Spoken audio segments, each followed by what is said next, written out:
మీ personal interviews మరియు వ్యాపార ప్రకటనల కొరకు ఈ నెంబర్ని సంప్రదించండి. నమస్తే, నేను మీ గోపి. వెల్కమ్ బ్యాక్ టు మనం టీవీ. ప్రస్తుతం మనతో మాట్లాడడానికి పొలిటికల్ అనలిస్ట్ అంకమరావు గారు ఉన్నారు. ఆయనతో మాట్లాడదాం.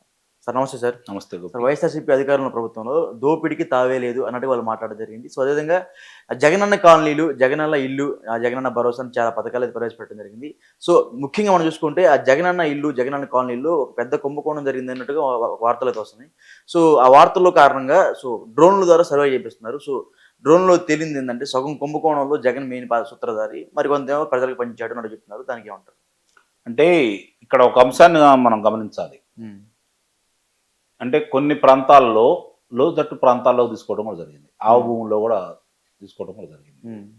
చాలా ప్రాంతాల్లో అక్కడ ఉన్నటువంటి ధరలు మామూలుగా ఇప్పుడు వీళ్ళు చెల్లించిన ధరలు చూసుకుంటా అంటే వ్యత్యాసం చాలా ఉంది.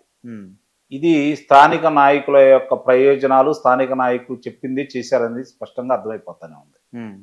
అందుట్లో లబ్ధిదారులకు 30 లక్షల మందికి ఇచ్చారని చెప్పని వాళ్ళు చెబుతున్నారు. కొన్ని ఇళ్ళు కూడా నిర్మాణాలు కూడా పూర్తయిన మాట కూడా వాస్తవం.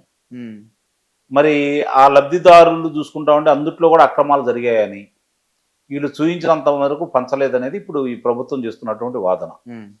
ఇప్పుడు డ్రోన్ల సర్వే ద్వారా తెలుస్తుందా, లేకపోతే మామూలుగా అందరిని విచారించి తీసుకుంటారా అనేది చూసుకుంటా ఉంటే మొత్తానికి ఏదైనా సరే ఆ విషయాలన్నీ వెలుగులో చూపించి చెల్లించినటువంటి అధిక ధరలని ఎవరి ప్రమేయంతో జరిగింది ఏదని చెప్పని, అంటే రాష్ట్రం అప్పుల కుప్పల్లా ఉన్న పరిస్థితుల్లో వాళ్ళ శ్రేణులకు దోచిపెట్టడానికి అవకాశం కలగజేశారని చెప్పి చాలా స్పష్టంగా కొన్ని ప్రాంతాల్లో, అన్ని ప్రాంతాలు కాకపోయినా కూడా కొన్ని ప్రాంతాల్లో చూస్తూ ఉంటే మనకు అర్థమైపోతాం.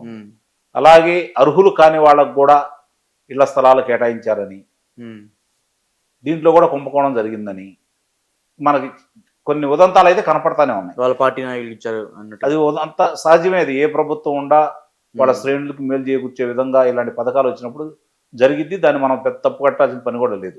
కాకపోతే ఇక్కడ ఏంటంటే అసలు లబ్ధిదారులు లేకుండా వేరే పేర్లు పెట్టేసి చాలా ఎక్కువగా మోసం జరిగిందనేది వినిపిస్తున్నటువంటి వాదన. అవన్నీ కూడా ఇప్పుడు బయటికి తీసుకురావాలి.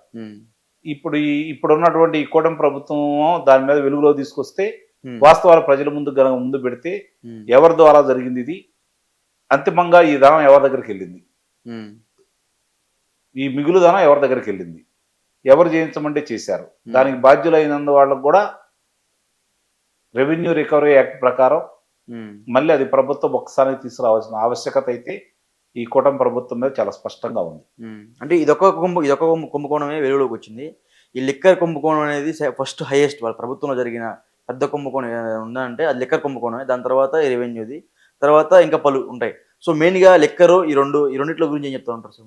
ఇప్పుడు మద్యానికి సంబంధించింది కనీసం ఎక్కడ కూడా అంటే నగదు రహితంగా చేయలేదు, నగదుతోటే చేశారు వాళ్ళు. ఓకే, చివరిలో ఏదో పురంధేశ్వర గారు వీళ్ళందరూ హడావుడి చేస్తే దానికి ఇప్పటికీ వాళ్ళు సరైన సమాధానం లేదు వాళ్ళ దగ్గర.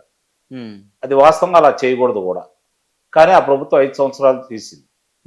కానీ మిగిలిన వాళ్ళందరూ అంటే జిఎస్టీ వాడు కానీ వీళ్ళు కానీ మిన్నకుండిపోయారు. దాని మీద చర్యలు కూడా ఏం తీసుకోలేదు. కార్పొరేషన్ సృష్టించారు, కార్పొరేషన్ సృష్టించి దానికి అప్పులు కూడా తీసుకురావడం కూడా జరిగింది. అంటే ఇవన్నీ కూడా చూసుకుంటా ఉంటే వాళ్ళు ఒక పథకం ప్రకారం చేశారని చాలా స్పష్టంగా అర్థమైపోతా ఉంది. పదే చెప్తా ఉన్నారు ఈ బిసరీ అంటే ఈ బెవరేజెస్కి మేము అనుమతులు ఇవ్వలేదు, చంద్రబాబు నాయుడు గారు ప్రభుత్వంలో ఇచ్చారనేది వాస్తవమే. అందుట్లో చంద్రబాబు నాయుడు గారు ఉండగా ఇచ్చినవి కొన్ని ఉన్నాయి. ఓకే, కానీ అప్పుడు ఎవరైతే దానికి యజమానులు ఉన్నారో వాళ్ళు ఇప్పుడు లేరు కదా. భయపెట్టారా, లేకపోతే వాళ్ళని బెదిరించారా, లేకపోతే ప్రలోభాలకు గురి చేశారా, వాళ్ళు స్వాధీనం చేసుకున్నారు వీళ్ళు. దాంట్లో వాళ్ళు ఇష్టారీతిన కల్తీ మద్యం, నాసిరకం మద్యాన్ని అమ్మారు, ఎన్నో రెట్లు అధికంగా అమ్మేశారు, సొమ్ము చేసుకున్నారు. ఇప్పుడు ఆ అంశాలు కూడా బయటికి తీసుకురావాలి. ఇప్పుడు అవన్నీ ఒక్కడొక్కడు బయట పెడతా ఉన్నారు. దీంతో పాటు ఇసుక, అవును, అలాగే గనులు, వీటికి సంబంధించిన ఉదంతాలు కూడా వీళ్ళు చెప్పిన దాని ప్రకారమే రమారమి 40,000 కోట్ల రూపాయల పైన కుంభకోణం జరిగిందని చెప్పారు. కానీ మన లెక్కల్లో శాసనసభ రోజులకి 2,500 చిల్లర కోట్లు మాత్రమే చూపించడం కూడా జరిగింది. కనీసం ఆ అంశానికన్నా వెలుగులో తీసుకొస్తారంటే ఈరోజు చూస్తూ ఉంటే ఆ గనుల వెంకటరెడ్డికి వెలుసుబాటు కూడా వచ్చింది. అవును, అంటే ఎక్కడ ఉన్నది ఈ లోపం? ఎందుకు జరుగుతుంది ఇది?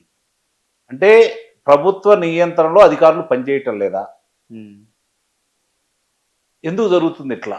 గన్నుల వెంకటరెడ్డికి సంబంధించి అతని విచారణకి సహకరించలేదు, అవును, ఇవన్నీ చెప్తానే ఉన్నారు. ఎలా వెలుసుబాటు వచ్చింది? ఆ హిమబిందు అంటే న్యాయమూర్తి గారు, హిమబిందు గారు, ఆమె గతంలో చంద్రబాబు నాయుడు గారిని అదుపులో పెట్టిన వ్యక్తి కూడా ఆమె. ఓకే. అంటే ఇక్కడ ఏం జరుగుతుంది? ఇది ఇప్పుడు చర్చించుకోవాల్సిన అంశం కూడా. ఒక అంశం కాదు, ఆ రోజు జరిగినటువంటి భూ కుంభకోణాల్లో కావచ్చు, అలాగే మీరు అన్నట్టు ఇళ్ల స్థలాల పంపిణీ కార్యక్రమంలో కావచ్చు, అలాగే అది ఇసుక కావచ్చు, అలాగే గనులకు సంబంధించింది కావచ్చు, నీటిపారుదల రంగాలు కావచ్చు, ఇవన్నీ చూసుకుంటా ఉంటే చాలా లోపభూయిష్టంగా ఉన్నాయి. ఇందాక మీరు హిమబిందు అన్నారు కదా, సో స్కిల్ డెవలప్మెంట్ స్కీమ్ లో కావాలని చంద్రబాబు గారు నిరికిచ్చినట్టుగా ఒక గేమ్ అయితే ప్లే చేశారు. నిస్సందేహంగా అది కరెక్ట్ అని సార్? అది అదే కదా, ఇప్పుడు ఆమె మళ్ళీ ఇప్పుడు ఆ గనుల వెంకటరెడ్డి గారికి వెలుసుబాటు ఇచ్చింది. మరి ఆ రోజు చేసుకున్నామని ఇంకా ఎలా కొనసాగిస్తున్నారు? ఇది కూడా ఈ కూటమి ఆలోచించుకోవాలి. ఇప్పుడు ఈ ప్రజలందరూ ఏం కోరుకున్నారు? తక్షణమే ఈ ప్రభుత్వం రాంగల్లోనే కొంతమంది అయితే రఘురామకృష్ణరాజు గారి లాగా ఏళ్ళకు కూడా బడిత పూజ చేయాలని కోరుకున్నారు.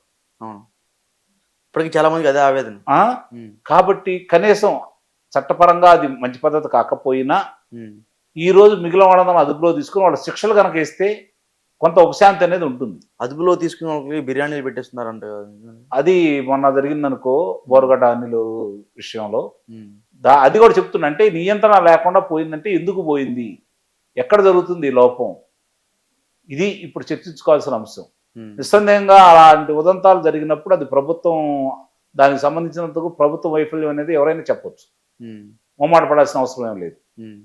వైజాగ్లో కూడా విజయసాయి రెడ్డి కూడా కొంచెం భూ కబ్జాలు చేశాడని, ఎవరైతే భూ సంబంధించిన ఓనర్స్ ఉంటారో వాళ్ళందరూ భయభ్రాంతం గురి చేసి కొంతమంది చంపేపించి, సో ఇతని పెద్ద ఎత్తున ఆరోపణలు వస్తున్నాయి ఈ విధంగా. సో అంటే ఇప్పటి వరకు జరుగుతుంది అంటే 160వ రోజు ఈ రోజు ఈ ప్రభుత్వం అధికారంలోకి వచ్చి చాలా ఉదంతాలు గతంలో జరిగిన అన్నిటికీ వాళ్ళే చెప్పారు, మనం చెప్పింది కాదు. పవన్ కళ్యాణ్ గారు చెప్పారు, లోకేష్ గారు చెప్పారు, చంద్రబాబు నాయుడు గారు చెప్పారు. సభలో సమావేశాల్లో చాలా స్పష్టంగా ఎక్కడెక్కడ ఏమేమి కుంభకోణాలు జరిగాయని చెప్పారు. కానీ వాటికి సత్వరంగా వీళ్ళు వచ్చిన తర్వాత చర్యలు లేవు అనేది మాత్రం వాస్తవం.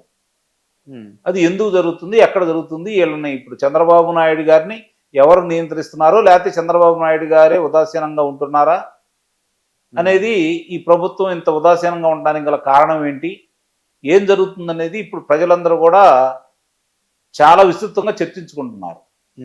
ఆ ప్రభుత్వాన్ని ఎందుకు వ్యతిరేకంగా అంత ఘోరాతి ఘోరంగా ఓడించారు, మరి ఇప్పుడు ఈ ప్రభుత్వం మళ్ళీ అలానే కొనసాగిస్తూ ఉంటే ప్రజల యొక్క ఆవేశం ఎలా ఉంటుంది, వాళ్ళ ఆలోచన ఎలా ఉంటుంది అనేది వీళ్ళకి అర్థం కావట్లేదు. కాకపోతే వీళ్ళ అదృష్టం ఏందంటే జగన్మోహన్ రెడ్డి అనే ఒక వ్యక్తి అతను చేసిన అరాచకానికి భయపడిపోయి మీకు అధికారంలోకి ఇచ్చారు కాబట్టి మరోసారి అతనికి అధికారం ఇవ్వడానికి భయపడతారు. అదొకటే వీళ్ళకి అవకాశం. 7 సంవత్సరాలు బయట ఉన్నా సరే నెక్స్ట్ మా అధికారం రాగానే అంటే ఆయన ఉండాలి కదా ముందు బయట. 7 సంవత్సరాల తర్వాత సంగతి. ఈ ప్రభుత్వం కనుక ఇప్పుడున్న కూటమి ప్రభుత్వం స్థితిగా కనుక జరుగుతున్న కుంభకోణాల మీద చర్యలు తీసుకోవడం మొదలు పెడితే 6 నెలల్లో సంవత్సరానికి అతను నిస్సందేహంగా కారాగారవాసానికి వెళ్లాల్సింది చాలా స్పష్టంగా. ఎందుకంటే ఇప్పుడు ఒక ముఖ్యమంత్రిని అంటే సోరన్ సంబంధించి ఆయనకి తన సొంత సంస్థకి గనులు కేటాయించారని చెప్పని అదుపులో తీసుకుంది కదా. మరి ఈయన కూడా సరస్వతి పవర్ ప్లాంట్ కి సిమెంట్ దానికి సంబంధించి ఆయన మంత్రివర్గంలో తీర్మానం చేశారు కదా. కాబట్టి ఇది చాలు కదా ఇలాంటి ఉదంతాలు ఆయన్ని సత్వరం అదుపులో తీసుకోవడానికి. ఇలాంటివి చాలా ఉన్నాయి. న్యాయస్థానానికి తప్పుదో పట్టించారు. రిషికొండ విషయం వచ్చేసరికి చాలా విషయాలు న్యాయస్థానానికి తప్పుడు మార్గంలో చెప్పారు. అప్పులు కుప్పలు లేక తీసుకుని వచ్చారు. దానికి సమాధానాలు ఎన్ని చాలు కదా. తెచ్చిన అప్పులేంటి, ఎంత ఖర్చు చేశారు, దేనికి వినియోగించారు, ఎంత దుర్వినియోగం అయింది, ఎంత దోచుకున్నారు అనేది ఈ ప్రభుత్వం లెక్కలు తీయాల్సిన బాధ్యత ఈ ప్రభుత్వాన్ని కదా.